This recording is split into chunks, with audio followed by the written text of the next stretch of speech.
Hello friend, Neena education की आज की क्लास में आप सभी का स्वागत है। आज हम लोग पढ़ने वाले हैं करंट अफेयर्स के कुछ बहुत ही महत्वपूर्ण प्रश्न।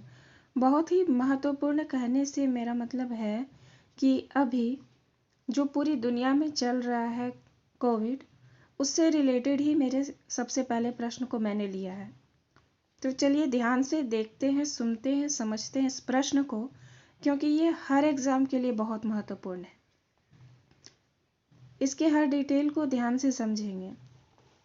सीरम इंस्टीट्यूट ऑफ इंडिया और भारत बायोटेक के दो कोविड-19 वैक्सीन अर्थात वैक्सीन दो प्रकार के हैं। इसकी आपातकालीन उपयोग की मंजूरी drugs controller general of India DCGI द्वारा दी गई। यह दोनों वैक्सीन किस देश में बनी है? ये serum institute of India vaccine Covishield ये ऑक्सफोर्ड यूनिवर्सिटी के सहयोग से बनी है। ये भारत में ही बनी है। यहाँ मैं मेंशन कर दूँ। दोनों, इस प्रश्न का उत्तर होगा भारत में बनी है। तो जो पहली वैक्सीन है वो ऑक्सफोर्ड विश्वविद्यालय के सहयोग से बनी है। इसका नाम है सीरम इंस्टीट्यूट ऑफ इंडिया की वैक्सीन जो कोविशील्ड है। कोविशील्ड वैक्सीन का नाम है। ये ऑक्सफोर्ड की मदद से बनी है। और दूसरी जो वैक्सीन है कोवैक्सीन या कोवैक्सीन, ये भारत बायोटेक की वैक्सीन है। तो यहाँ पर इन दोनों ही पॉइंट को ध्यान से याद करेंगे, बहुत ही महत्वपूर्ण है। घुमा के प्रश्न पूछ सकता है इससे। चलिए अगले प्रश्न को देखते हैं। 3 जनवरी 2021 को चर्चा में रहा देखो अपना देश श्रृंखला किस मंत्रालय की पहल है? पर्यटन मंत्रालय। पूरे देश में हमारा देश भारत बहुत ही विविधताओं का देश है। इस देश के अलग अलग हिस्से अलग अलग कारणों से प्रसिद्ध हैं। तो इस वजह से यहाँ पर बहुत कुछ देखने के लिए है। इसलिए पर्यटन मंत्रालय ने अपना देश श्रृंखला देखो अपना देश श्रृंखला आयोजित की है।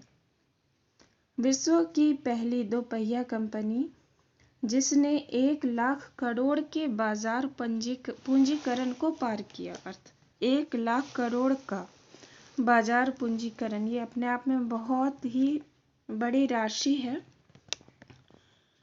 किसने, क्या नाम है? तो बजाज ऑटो ने। बजाज ऑटो ने बहुत बड़ा बिजनेस किया। अगला प्रश्न है, चर्चा में रहा डिजिटल भुगतान सूचकांक प्रणाली किसकी पहल है? अभी हम लोगों का जितना भी लेन देन होता है वो अधिकतर डिजिटल माध्यम से होता है। फ़ोन के माध्यम से होता है, ऑनलाइन तरीके से, या अलग अलग प्रकार के ऑनलाइन तरीके हैं। तो ये पहल है RBI की। अब यहाँ पर दो बातें महत्वपूर्ण हैं। यह प्रणाली डिजिटल लेन देन को ट्रैक करने के लिए बनाई गई है। और दूसरा जो महत्वपूर्ण है, यहाँ ये ज़्यादा महत्वपूर्ण है क्योंकि RBI ने जो डिजिटल भुगतान सूचकांक DPI को स्टार्ट किया, इसका जो आधार वर्ष होगा वो 2018 होगा। तो यहाँ पर ये आधार वर्ष मेंशन किया हुआ है। तो ये दोनों ही पॉइंट बहुत ही इम्पॉर्टेंट हैं। तो ये मैंने आज बहुत कम प्रश्न लिए हैं क्योंकि ये तीनों चारों प्रश्न ही बहुत महत्वपूर्ण हैं। तो मैं चाहती थी कि आप लोग अच्छी तरह से इसे समझ जाए, इसलिए ये सारे प्रश्न आज की क्लास में हैं। नेक्स्ट क्लास में कुछ और महत्वपूर्ण प्रश्नों को मैं आप लोगों के लिए लाऊंगी। तो हम लोग चलते हैं और मिलते हैं अगली क्लास में। क्लास कैसी लगी, प्रश्न कैसे लगे, मुझे ज़रूर अपने कीमती सुझाव दें। धन्यवाद।